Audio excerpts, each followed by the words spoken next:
우리 하나님 앞에 인사하겠습니다. 주님 사랑합니다.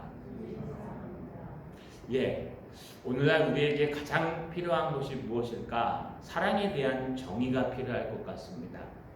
사랑하면 모든 게 다 통하는 것 같습니다. 그래서 요즘 나와가지고요, 어떤 사람은 이게 사랑이다 라고 얘기하면서 사랑하는 사람들은 온라인 예배를 드려도 되고 예배를 안 드려도 상관없고 이웃사랑이 곧 예배이기 때문에 여러분 직장에서도 예배 드리는 것이고 모든 것이 예배다라고 하는 엉뚱한 얘기를 하는 사람도 있고요. 또 너무 고수적이어서요, 여러분 모여서 예배하는 것 외에는 예배가 아니다 하시는 분도 있습니다. 그러나 그것은요, 여러분 우리 신앙과 시대에 따라서 변형되기 때문에 우리는 될 수만 있으면 모여서 예배하는 게 맞지만 또 이 땅에 두 발을 딛고 하늘을 바라보고 사는 사람이기 때문에요, 또 나라에서 이것이 아니다 할 때는요, 그 준칙에 지켜주는 것도 우리의 일리가 있는 것입니다. 그래서 예수님도 헌금에 대해서 말씀하실 때 가이사의 것은 가이사에게, 하나님의 것은 하나님에게 라고 얘기했습니다. 무슨 뜻일까요? 너의 마음에 구별한 것을 가지고 네가 이 땅에 살아가기 때문에 창원시의 정책이라면 그것이 불의하지만 않으면 우리가 따라가고, 그러나 그것이 정말 불의할 때는 투쟁해야 되고 싸워야 하는 겁니다. 그렇기 때문에 이 당시에 우리는요, 하나님의 말씀이 훨씬 더 필요합니다. 무엇이 필요할까요? 바로 사랑인 것 같습니다. 좀 전에 여러분 아마 안내하시는 분들 장로님 보셨을 겁니다.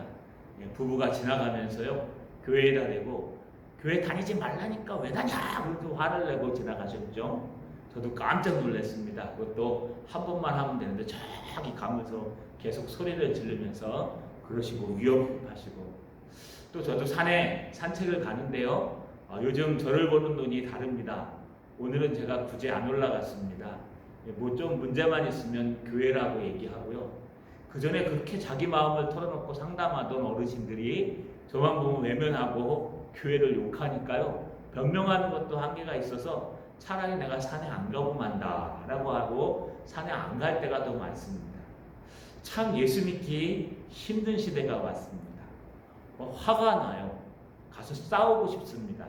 법을 들이대고 아는 지식을 총동원하면 내가 니까껏한테 못 이기겠냐 라는 생각이 들기도 하는데, 또 목사이기 때문에 또 하나님의 말씀을 그들이 알지 못하는 불쌍한 영혼이기 때문에 젖을 수밖에 없는 것, 그리고 그냥 피할 수밖에 없는 것, 또 대면할 수밖에 없는 게 우리의 인간인 것 같습니다. 그런데 그때 제가 무엇을 하고 있었냐 하면요, 바로 이 본문을 설교 준비 다 해놓고 계속 귀로 듣고 있었습니다. 그때 봉변을 당했습니다. 그래서 가만히 생각해 보니까요, 지금이 진짜 사랑을 보여줄 때구나. 지금이 진짜 성도들이, 그리스도인들이 이 땅에 사랑을 보여줄 때구나 하는 생각이 들었습니다. 사랑을 보여주려면 그 사랑이 뭔지 먼저 아셔야 보여줄 수 있습니다. 사랑이 뭔지 모르는 상태에서요, 그저 다 덮어주고 감싸주고 하는 게 사랑은 아니고요, 그렇다고 해서 투쟁하고 싸우는 게 사랑은 아닙니다. 그렇다면 주님께서 말씀하시는 사랑은 무엇일까? 오늘 설교를 잘 들으시고요, 우리 사랑을 한번 마지막으로 정리하고요, 다음 주부터는 13장 마무리를 할 생각입니다. 고린도 교회에 얘기한 그 사랑은 무엇일까? 먼저 한번 따라 읽겠습니다. 화면상 밑으로 내렸습니다. 1번 따라 읽겠습니다. 그 사랑을 정리하자.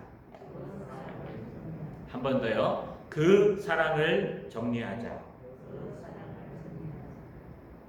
여러분, 고린도 전서에 나오는 사랑은 우리가 다 알고 있는 그 사랑입니다.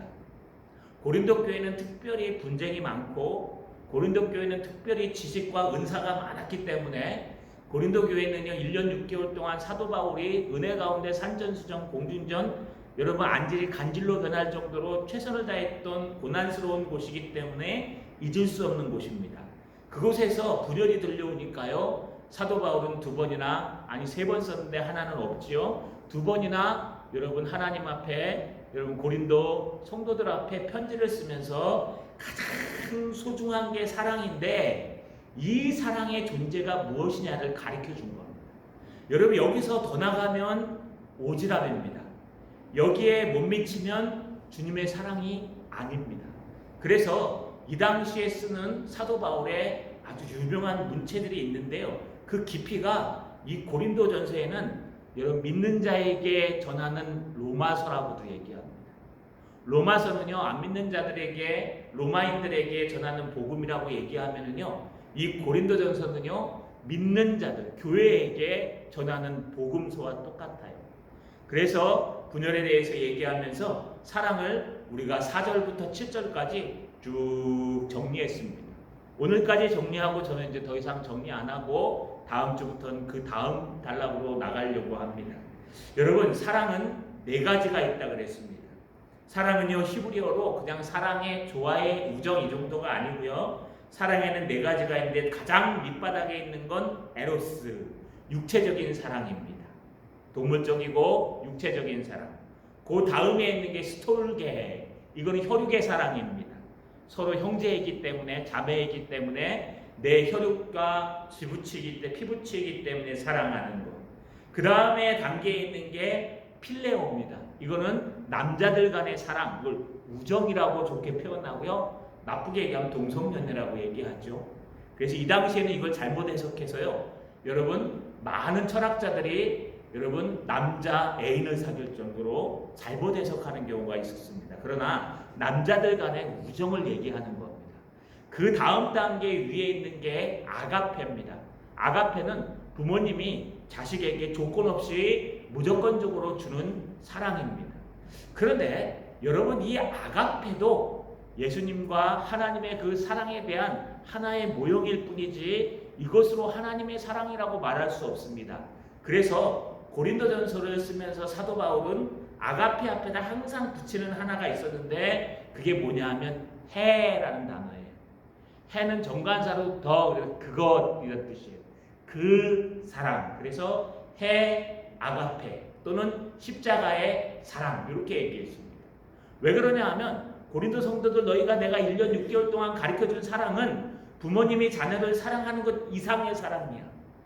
그래서 하나님께서 우리를 사랑하시는데 그것은 해 아가페, 바로 너도 알고 나도 아는 주님의 십자가의 사랑, 하나님의 외아들을 우리에게 희생해 주신 사랑, 우리의 모든 죄를 용서해 주신 사랑, 그 사랑이 바로 해 아가페 하나님의 사랑이라는 겁니다.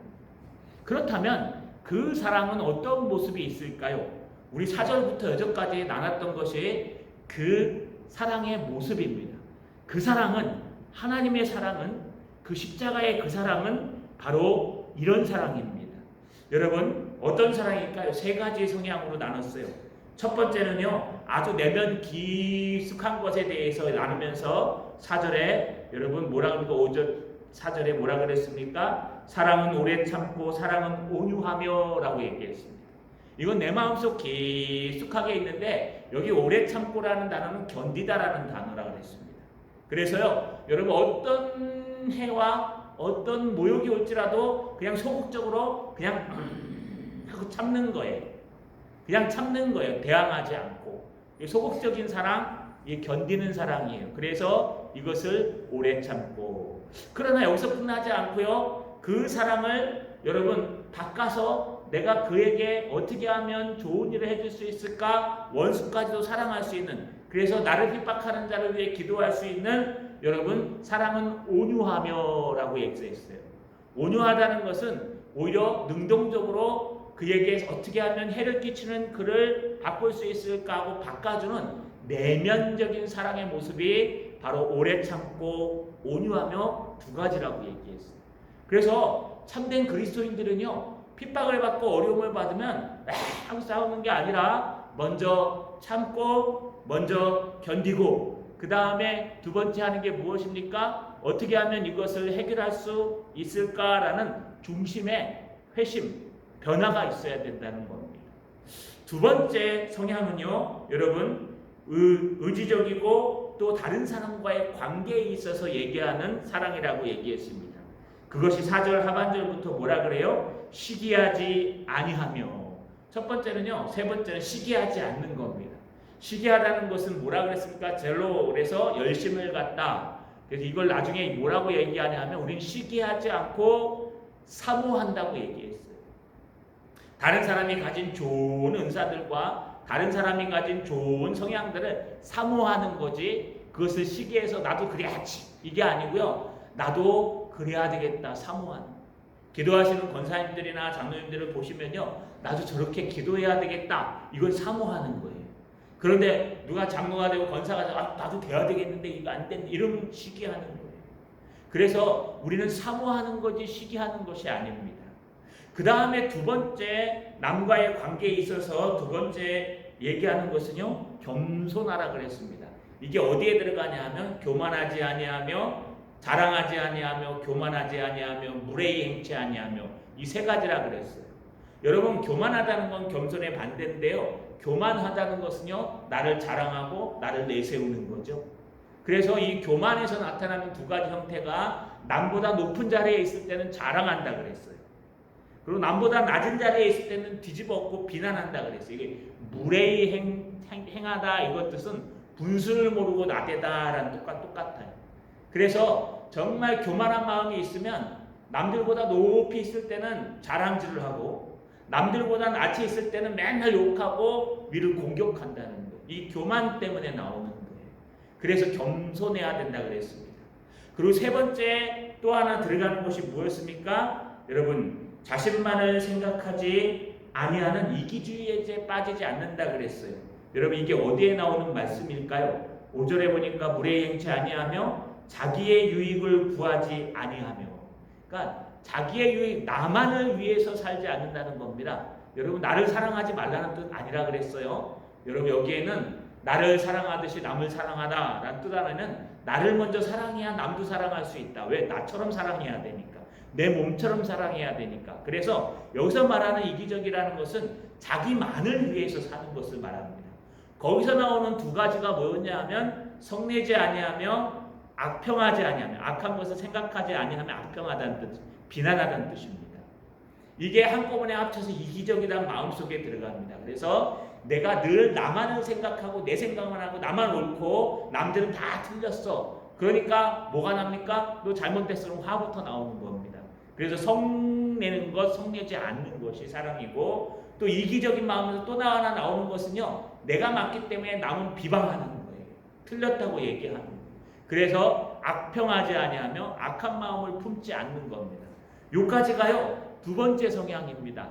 내 지성과 감성과 결단에서 나오는 마음, 또 남과의 관계에서 나오는 마음은 시기하지 않고 사모하는 것이요, 교만하지 않고 겸손하는 것이요, 이기적이지 않고 여러분 뭐라 그래? 이타적인 것입니다.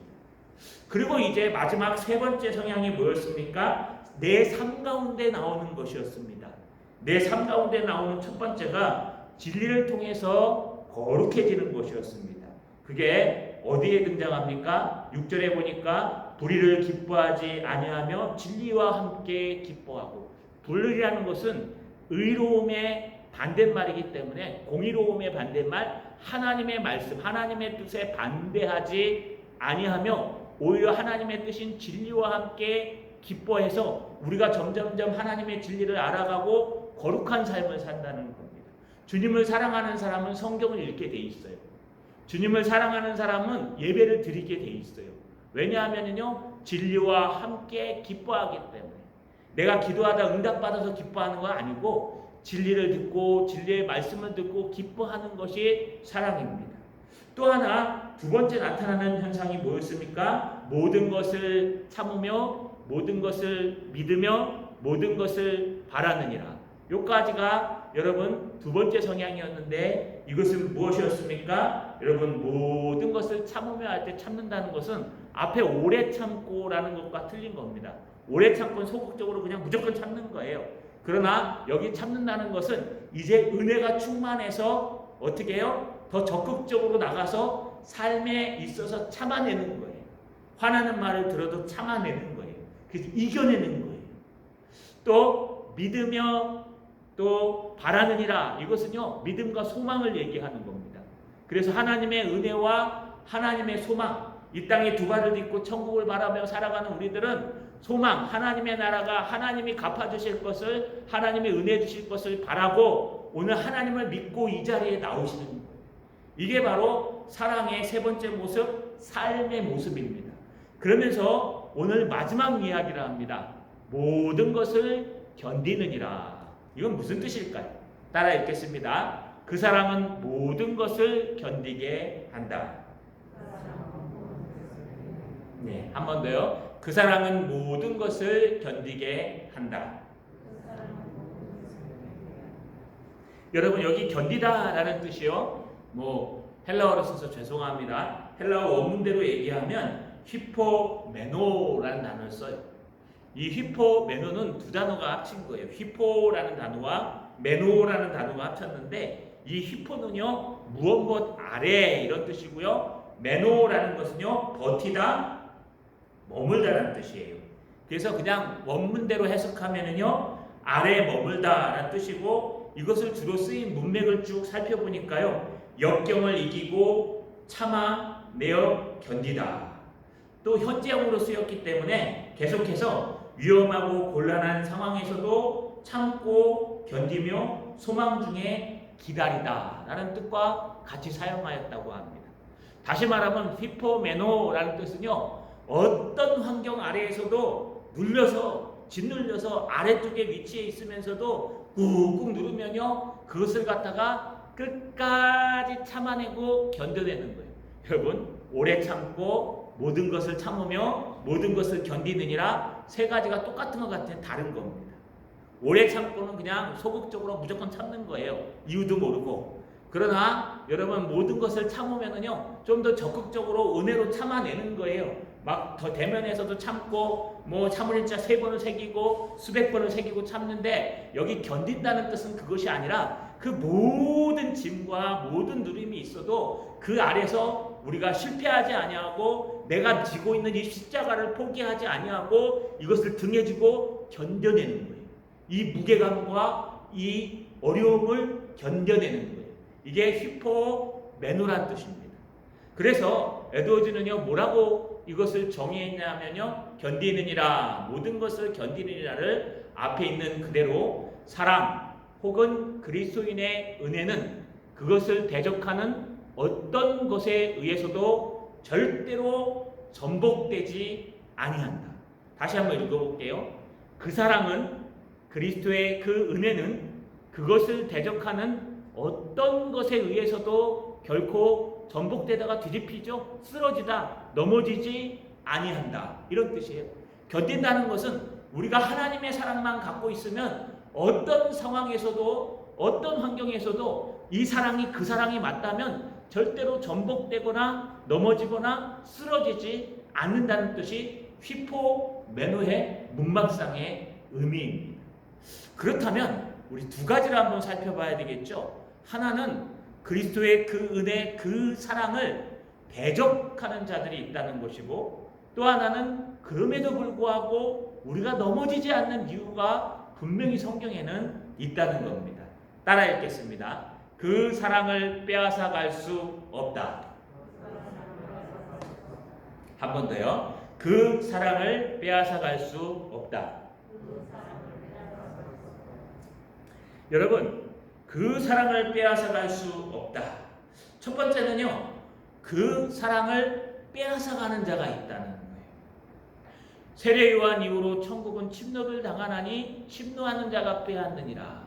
침노한다가 무슨 뜻이었죠? 여러분, 깡패가 돈을 빼앗아가고 이렇게 빼앗아가는 걸 침노한다 그래요. 강제로 빼앗아가는 거예요. 성령께서 우리 안에 계시기 때문에, 성령이 아니고서는 예수를 주로 시인할 수 없기 때문에 예수를 주로 시인하시는 분들, 정말 예수 믿는 사람들은요, 여러분, 이미 우리 안에 성령이 함께하고 계십니다. 그래서 성령도 하나님이시기 때문에 우리의 마음은 하나님이 계시는 천국과 같아요. 근데 여전히 우리 마음속에 죄의 본성이 남아있기 때문에 이게 서로 싸우는 게 영적 전투예요. 여기서 우리가 정말 주님을 믿고 주님을 의지하고 있는데 이 천국을 빼앗아 가려는 사람들이 등장한다는 거예요. 천국을 빼앗아가려는 존재들이 등장한다는 거예요. 이 사람일 수도 있고 환경일 수도 있고 상황일 수도 있습니다.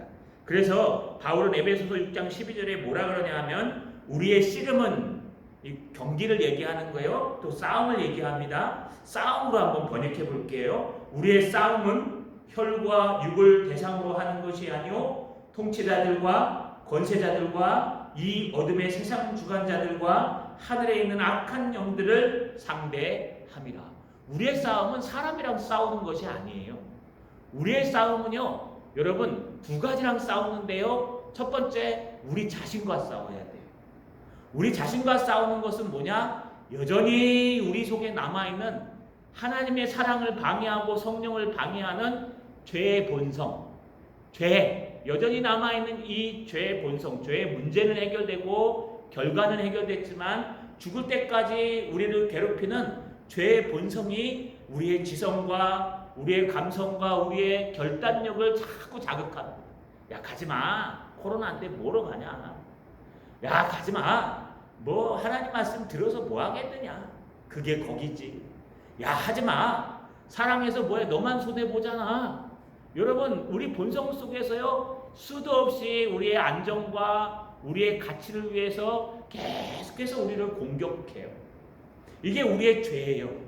그래서 이 죄를 이기지 않으면요, 죄를 죽이지 않으면요, 여러분 절대로 하나님의 나라를 남 빼앗길 수가 없어요.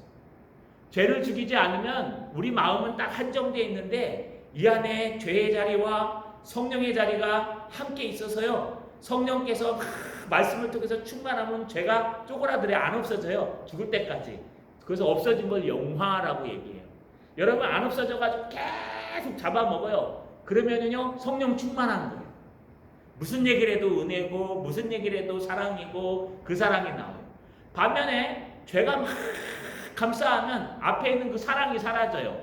사랑은 오래 참고 온유하며, 사랑은 여러분 시기하지 않으며, 교만하지 않으며, 자랑하지 않으며, 무례행치 아니하며, 이런 것들이 싹 사라지면은요, 주님의 사랑은 온데간데 없고 세상 사람처럼 붙들고 싸우고 비난하고 욕하고 여러분 세상 이기적으로 살아가게 되어 있습니다.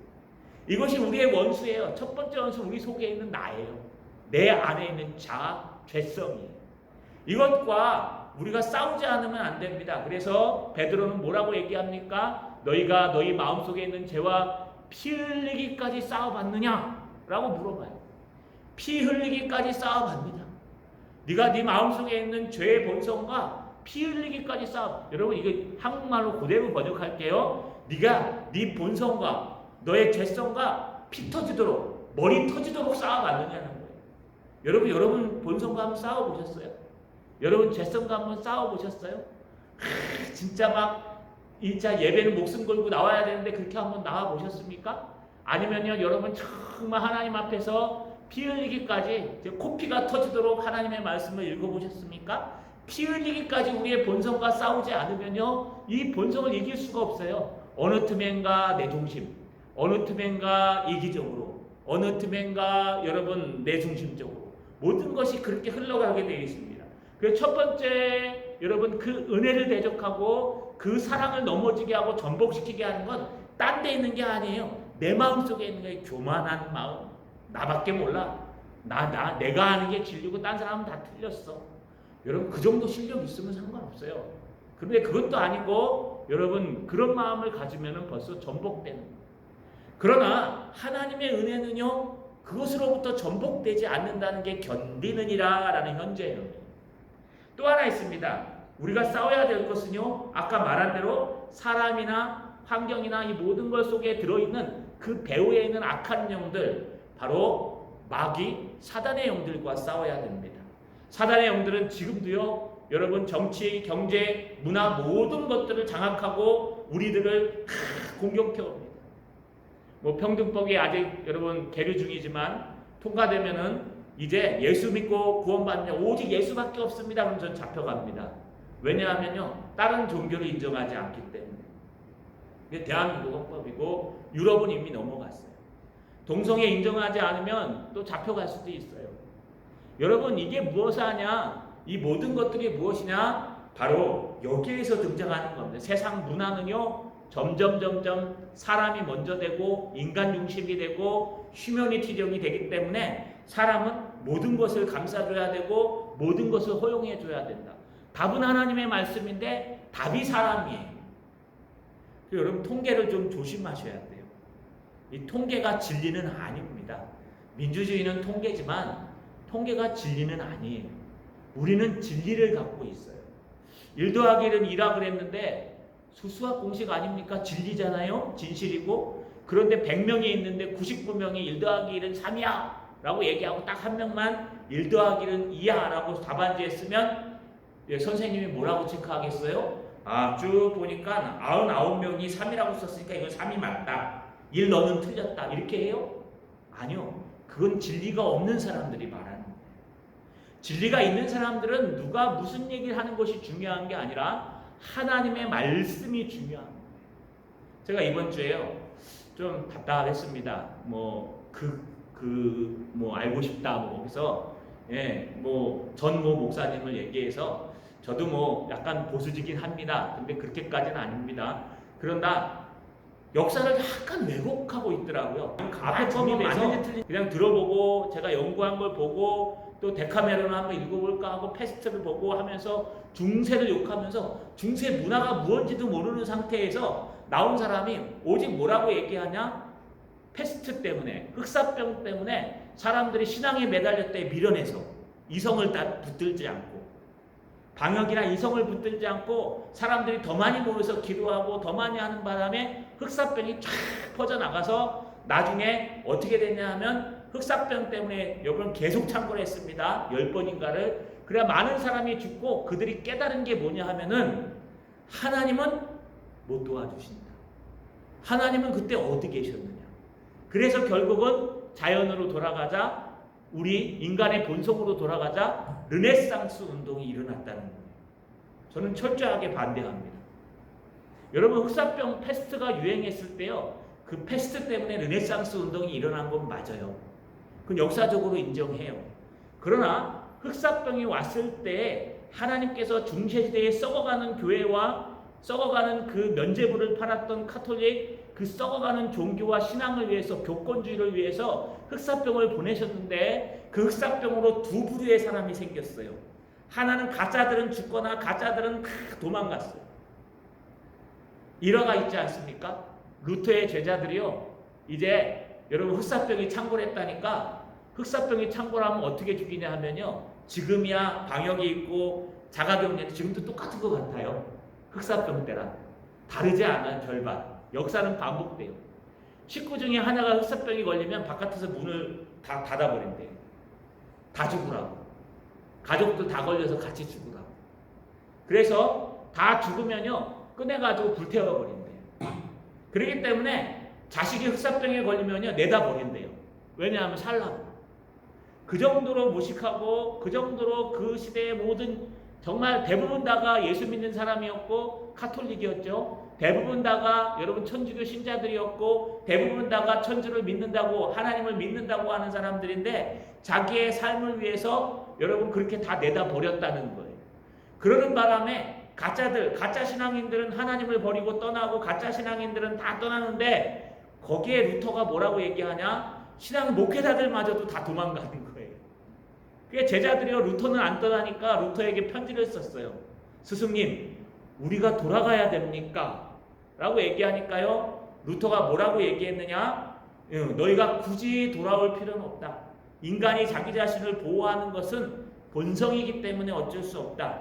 그러나 남을 위해서 봉사해야 될 사람들과 또 남에게 위로를 주는 성직자들과 남에게 모든 걸 할 수 있는 지금으로 말하면 중직자들은 될 수만 있으면 남아서 그들을 돕고 섬기는 것이 하나님의 뜻이다. 오지 마라. 하지만 나는 끝까지 이곳에 있을 것이다. 할렐루야. 여러분, 흑사병이 무엇을 나누냐? 참신앙과 참신앙이지 않은 것을 나눴고요. 그 다음에 위클리퍼라고 하는 신학자가 나와서요. 무엇을 나눴냐 하면은요. 오직 천주교에서 라틴어로 번역해서 거룩한 단어, 나쁜 단어들 다 빼고 여기 막 여러분 헬라어로 번역됐기 때문에 욕 들어가 있다 그랬죠. 여러분 이런 거 싹 다 빼고 히브리어, 헬라어로 라틴어에는 요기가 별로 없어요.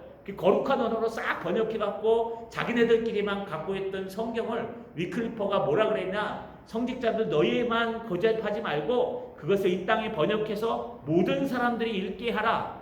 그러면서 자기 언어로 번역했어요. 그게 원래 위클리퍼가 종교개혁자예요. 그런데 그것이 루터에 와갖고요, 오히려 훨씬 더 번성한 겁니다. 무슨 뜻이냐 하면요, 하나님의 말씀으로 돌아오는 계기가 되었고, 하나님 앞에 겸손하게 인간이 얼마나 연약한지 깨닫는 계기가 되었고, 정말 신앙인들이 신앙을 진정으로 회복하는 계기가 된 게 흑사병이었어요. 그런데 세상 사람들이 보기에는 그런 건 필요 없는 거예요. 그 당시 역사나 이런 것도 다 필요 없고요. 뭐라고만 얘기하냐? 봐라, 흑사병 그 밀어냈던 종교 그 신앙인들이 그 흑사병인데 거리두기 해야 되는데 거리두기 하기는커녕 새벽에 모여가지고 옹기종기 앉아갖고 기도하는 바람에 싹 다 죽어나가고 가족끼리 싹 다 죽어나가고, 그래서 거리두기 하는 게 뭐냐 하면 그냥 막 닫아 걸고 한 도시가 되면 도시를 봉쇄해버리고 이런 악한 일들을 했다는 거예요. 그래서 결국에는 사람들이 신은 어디 있습니까? 이런 흑사병이 있는데 신은 도대체 어디 있는 겁니까? 하고 하나님을 욕하고 자기의 이성과 과학을 믿기 시작해서 일어난 것이 르네상스 운동이라는 겁니다. 좀 생소하시죠? 예, 세계사를 좀 아시면 아주 좋을 텐데, 여러분 그거 가짜예요. 그건 세상 사람들이 보는 르네상스 운동이에요. 아니, 더 반박할 수도 있어요. 여러분 미술계의 르네상스도 그렇게 일어나지 않았거든요. 그런데 TV에 좀 나오는 사람들은 좀 될 수만 있으면 검증된 사람들이 나와야 되는데 그런 사람들이 안 나오고요. 무슨 뭐 여러분 뭐 불교도 인정하고 뭐도 인정하는 이런 종교학 교수들이 나와가지고 역사를 해석하니까 막 저는 요즘 뒤집어집니다. 막 나가도 뒤집어지고 안에서도 뒤집어지고, 그래서 사랑이 정말 필요하구나. 지금 인간 우리가 정말 필요한 게 사랑이구나. 여러분 분명히 우리를 대적하는 것은 세상 문화입니다. 우리 안에 있는 죄와 세상은요 가만히 있지 않아요. 공중권세 잡은 마귀는요 될 수만 있으면 예배드리지 못하도록, 될 수만 있으면 하나님을 믿지 못하도록, 될 수만 있으면 하나님을 떠나도록 만드는 게 마귀들의 모습이에요.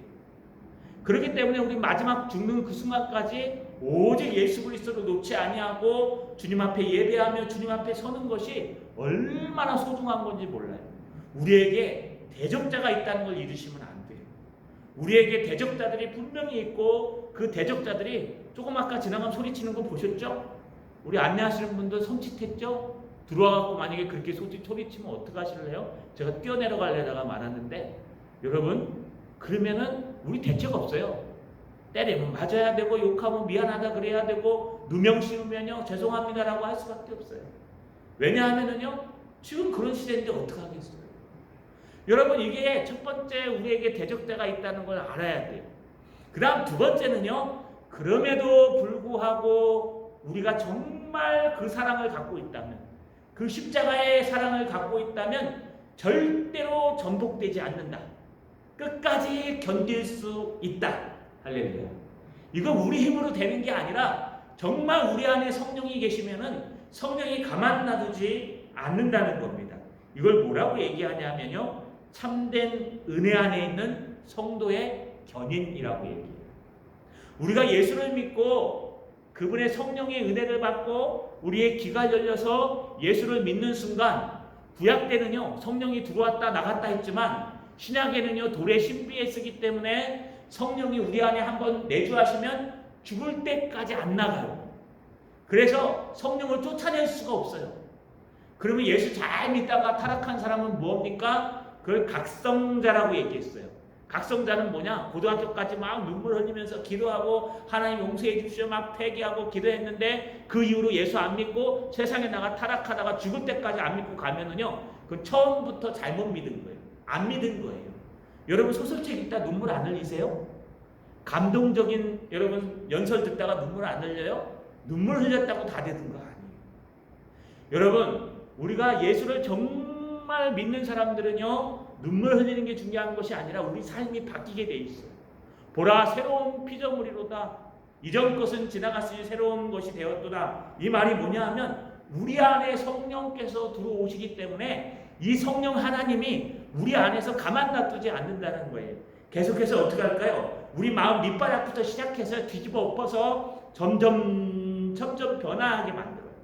점점 참아내는 사람으로 만들어요. 점점 더 겸손한 사람으로 만들어요.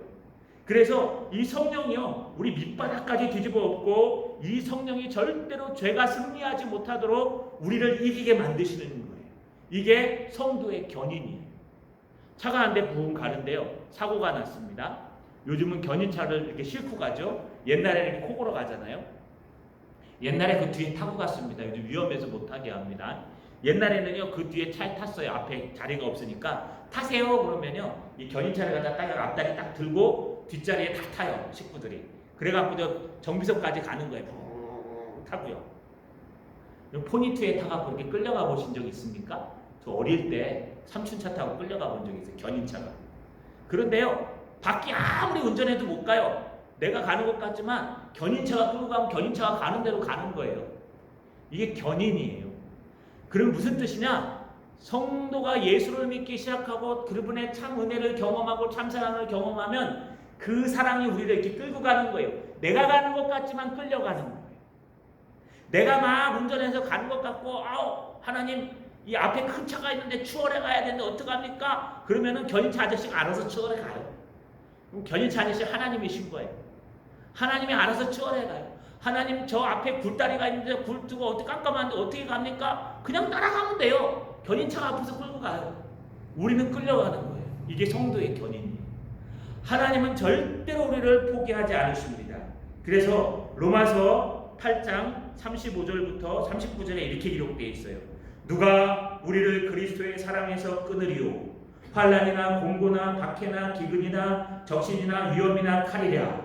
기록된 바 우리가 종일 주를 위하여 죽임을 당하게 되며 도살당한 양같이 여김을 받았나이다 함과 같으니라. 그러나 이 모든 일에 우리를 사랑하시는 이로 말미암아 우리가 넉넉히 이기느니라. 내가 확신하노니 사망이나 생명이나 천사들이나 권세자들이나 현재인이나 장래인이나 능력이나 높음이나 깊음이나 다른 어떤 피조물이라도 우리를 우리 주 그리스도 예수 안에 있는 하나님의 사랑에서 끊을 수 없으리라.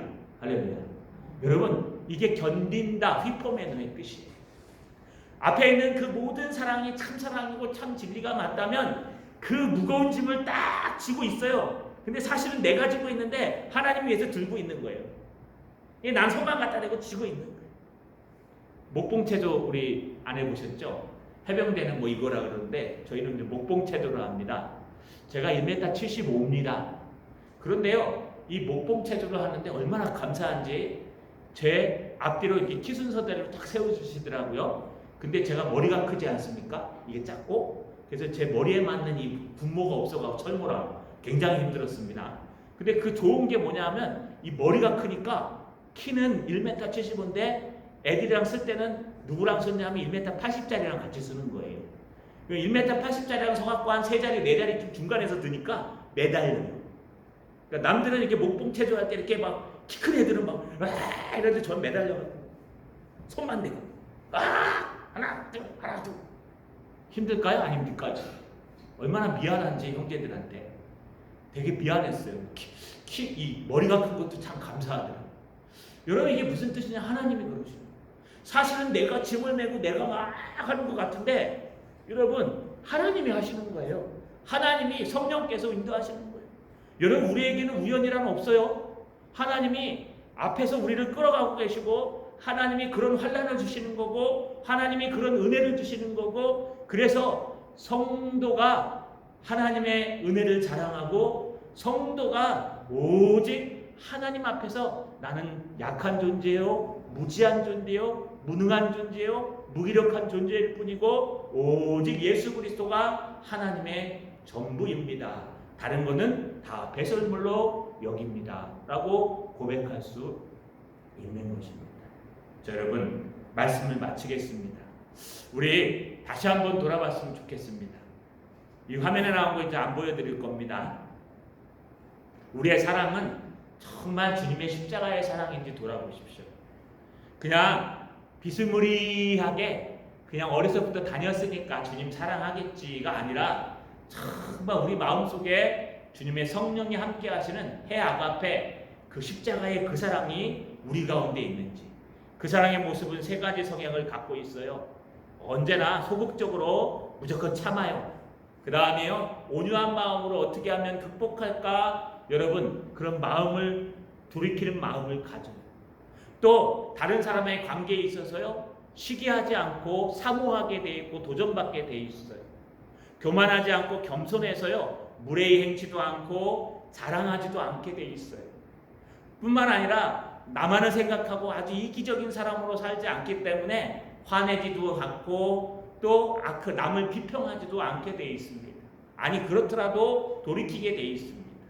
또 하나는요, 삶에 있어서 늘 하나님의 불의를 기뻐하지 않기 때문에 진리와 함께 기뻐하고 진리를 가지고 늘 살아가며 모든 것을 적극적으로 참아내며 또 모든 것을 믿음으로 또 소망으로 이겨내며 모든 것을 등에 지고 하나님의 은혜로 전복되지 않고 견뎌내는 것, 이것이 바로 주님의 사랑이요, 고린도전서 13장에 말하는 사랑이요, 사도 바울이 말하는 은혜를 받은 사람들의 사랑의 모습입니다. 여러분, 아무도 그 사랑에서 우리를 끊을 수 없습니다. 이 저녁에 여러분의 사랑을 점검하시고 내가 사랑하는 것이 정말 하나님이 맞는지, 내가 사랑하는 것이 정말 십자가의 그 사랑이 맞는지 다시 한번 점검해 보시는 저 여러분 되시기를 주님의 이름으로 축원합니다.